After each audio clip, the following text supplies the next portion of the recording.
Okay. First off, it's not necessarily your fault if you always feel like you're getting in conversation dead ends. It's pretty common. There are many reasons why. But first, we'll cover the few most common. I don't need this one. Let's do this. First, we'll cover the few most common. Got the whiteboard over here. All right. The first most common reason why we don't know what to say in conversation, or we feel like there's a conversation lull. Now, this is my opinion. There isn't necessarily no objective scale. But the first, in my opinion, is one, we're overthinking. We actually have too much going on, which makes us feel like we have nothing. The second part of that overthinking is that we're quite self-critical. So regardless of what we're thinking about saying, we're thinking that it's going to be either AEW, awkward, embarrassing, or weird. And then the third reason often why we don't know is we're unsure of how the other person's going to react. This goes back to the overthinking, and this ultimately tags on to the self-critical nature. But great conversations require two people. And in order to get there, we have to get to what we call a level 3 conversation. Now, we'll quickly walk through the 3 levels. I know I'm blitzing through some information here. But if you are talking to someone in a conversation, you have what we call the communication model. This communication model consists of 2 things. So first, it consists of a sender, and then it consists of a receiver. All right, we have our S and our R over there. The sender is going to be like, hey, what's up? The sender ultimately initiates the conversation. They break the bubble of silence. You and I are walking across the street. There's silence in between us. In order for us to have a conversation, one person needs to speak up. So the sender speaks up and they encode a message. They say something to us. Often the best typical openers are, well, hey, how are you? Or I know people like open-ended questions, but often when you're first beginning a conversation, a closed-ended question is typically more effective. Hey, how are you is like one of the most common things. But if you think about conversations realistically, typically if you're at the gym, you're like, hey, is anybody using this machine? And then like that's a closed-ended question. Hey, is anybody sitting here? That's a closed-ended question. Hey, you mind if I pop over here? That's a closed-ended question. After that is answered, no, nobody's sitting here. Then you have some sort of what resembles this conversational turn taking. And this is the whole process of conversation, is a message being encoded right here, which then gets decoded by the receiver. The receiver responds, encodes a response, the sender decodes a response.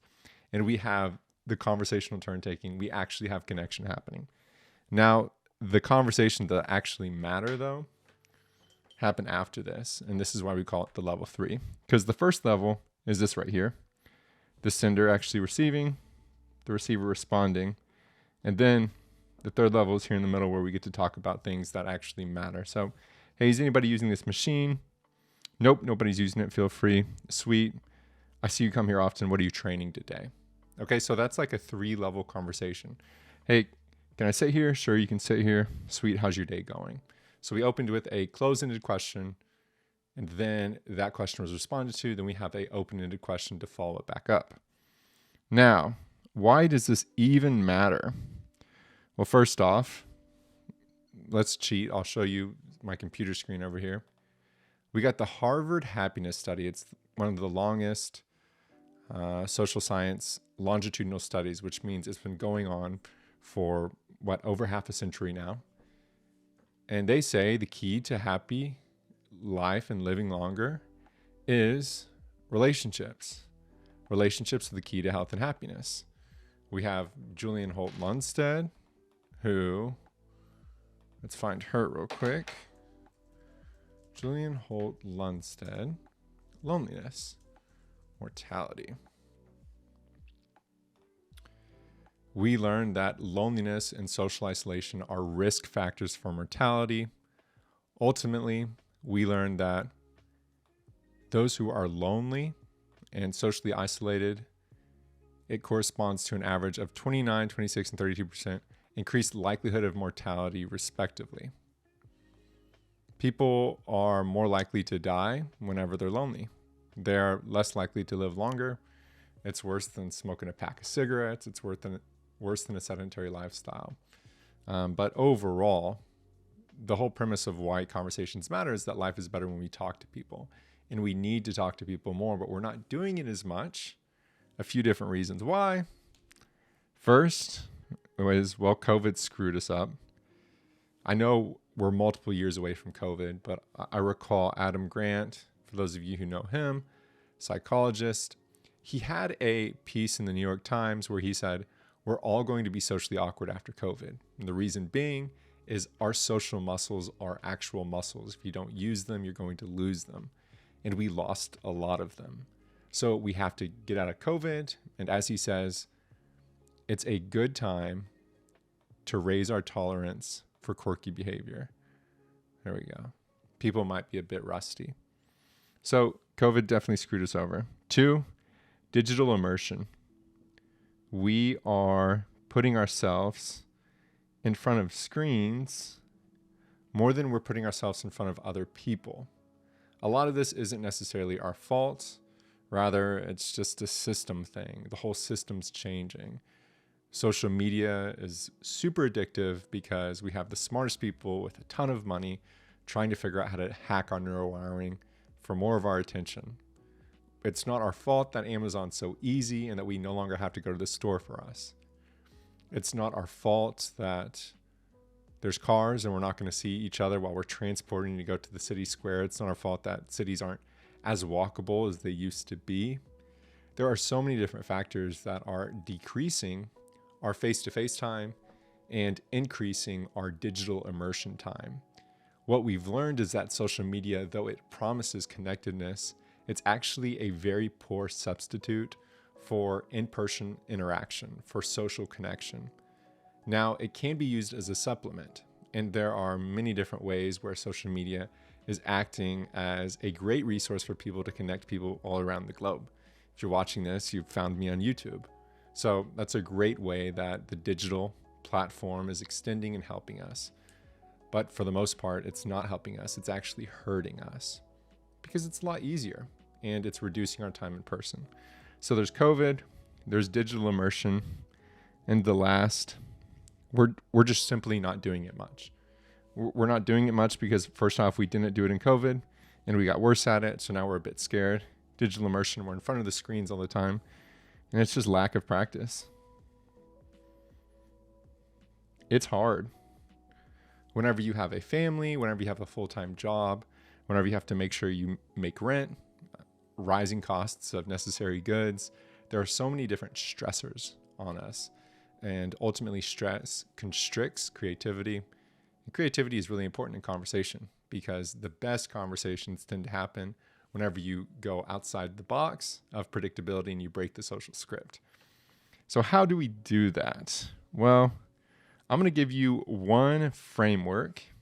This framework is going to be really helpful for whenever you're navigating a conversation. It's going to be different than the Ford method. And in addition to this framework, we're going to stack another trick on it. And this is going to be to help you drive conversations. And then I'm going to give you a tip and a trick. I said those both together. A trick about what to do whenever you are answering questions to keep conversation going. So let's start with a little trick. Now, this isn't my trick. Shout out to, I didn't come up with it, I should say. I didn't coin it. Rather, I found it on Reddit. So shout out to Oddfix. This Reddit user posted on Social Skills. He said, why Ford is BS and why HEFE is better. Now, as we said, Ford is family occupation, recreation, dreams. Rather, let's look at this. Hobbies, entertainment, food, and environment. So HEFE. We have hobbies, entertainment,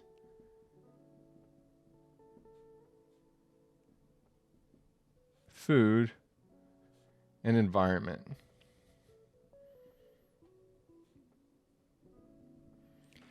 Now, his critique mainly was that the Ford method is too corporate. It feels too formal. And I would totally agree. I think we can definitely dumb it down. We can definitely make it more casual. But typically in conversation, what do you find yourself talking about to those around you? You're talking about the things that you find interesting. Sure, we love our kids. Sure, we may really love our job or hate our job. And we have certain things we do for fun. But this breaks it down even more.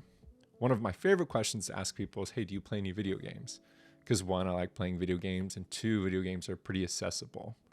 Or entertainment, what's your favorite music? Have you been watching any good TV lately? Have you been streaming anything lately? Seen any good movies lately? Who do you follow on TikTok? Food. We love food. We have to eat food. We need it. It's necessary. And therefore, we take a lot of pleasure in our food. And then environment. If you don't know what to talk about at all, talk about your physical environment. What's actually happening around you. Like, I've never seen a couch like that before. Or, doesn't that look a little weird being over there? I've never seen a fish with a hairbrush in his fishbowl, right? That's odd to me. So talking about the physical environment, or you can talk about environments that aren't immediate to you. So like, what was it like where you grew up? What was it like when you moved to undergrad? What's that? Edmond, Oklahoma for me. What's Edmond, Oklahoma like? Talking about an environment of the past or talking about an environment in the future. Where do you see yourself? What's your desired home? There's a lot of different questions you can ask. Now, with the HEFE method, HOBIES, hobbies, and then HEFE, what we're going to do is we're going to put the arc on the HEFE method. So this is like a story arc. Now we have beginning, middle, ends. So B, M, E.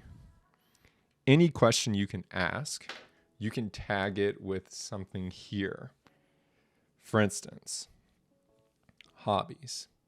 Do you like to play video games? Okay, that's a present question. So we're operating in here. What was the first video game that you absolutely fell in love with? For me, it's Elder Scrolls Oblivion. So that's up here. We're going back in time. Over here, are you excited for any of the video games to come out? There's so many different games coming out. I'm excited for the college football game coming out soon. All right, but then we can change this to, let's talk about food. What'd your mom make whenever you were growing up? Did you really like that? Gosh, do you know any good restaurants around here? Is there any food that you're dying for, but you can't get right now? You're hoping to get soon. What we're doing is we're taking the HEFE method, the hobbies, entertainment, food, environment, and then we are tagging it, we're scaling it, we're stamping on it just a time frame, the beginning, the middle, the end. And you can ask so many different questions here. What was it like whenever you gave that up? How'd you get started? Are you currently enjoying it? What do you see that's going to look like in 5 years, right? You can tag it with so many different ways, so many different areas. And the beauty of this all is that as we answer these questions, or as we ask these questions, there's going to be new opportunities for more interaction. So a single question could start right here, and then it could go, well, yeah, I first started playing video games because I fell in love with Elder Scrolls because a friend introduced it to me and we'd stay up super late playing it, way later than we were supposed to. And we have a lot of different opportunities to ask questions here. We could ask about the video game. We could ask about, your friend, are you guys still friends? We could ask about, you stayed up so late? Yes, all-nighters.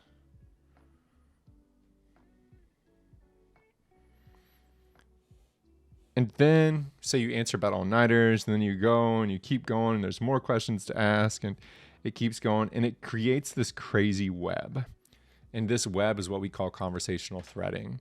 Conversational threading is rather than saying, hey, do you have a favorite video game? And the person saying, yes, I do. It's Snake, and that's it. You answer the question a little bit more. You go 5 yards beyond it. So you say, Yes, I do have a favorite video game, Elder Scrolls Oblivion. I remember playing it whenever I used to be a kid. We'd stay up way too late, but it'd be nice to play it again. That would be really nostalgic. So you're giving so many different ways for the person who's listening to tack on another question or to push the conversation further. So this not only allows us to ask questions to push the conversation further, it also allows us to answer questions that give the conversation more nutrients and more substance to thrive and survive longer. Now, before we end, I want to quickly say, we don't always have to ask questions. This is something that I learned from doing a little bit of podcasting for my personal podcast, but also listening to podcasts, is often what people will do is they'll share a statement, and the statement prompts the other person to be able to share on top of that statement. It doesn't have to be a pointy question every time.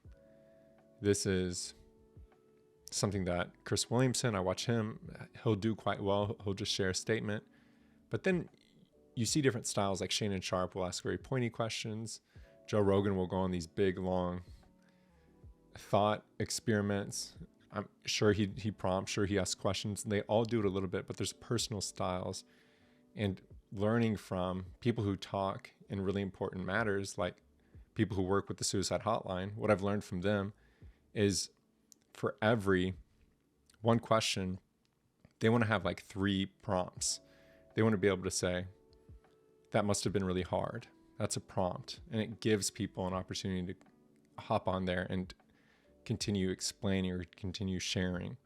Or after that must have been really hard, it sounds like that's very important to you, right?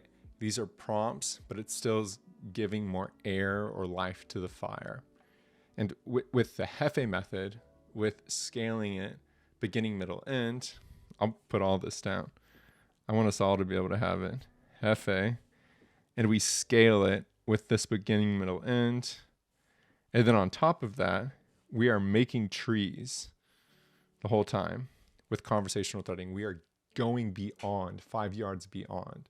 And this is not only going to lead you to feel a bit more comfortable in conversation, because you're going to feel a bit more equipped, but it's also going to help you be less anxious and nervous about entering conversations. And that's what we want to do. I hope you enjoyed. If it added you any value, subscribe. I mean, I got to say it, right? Here's another video.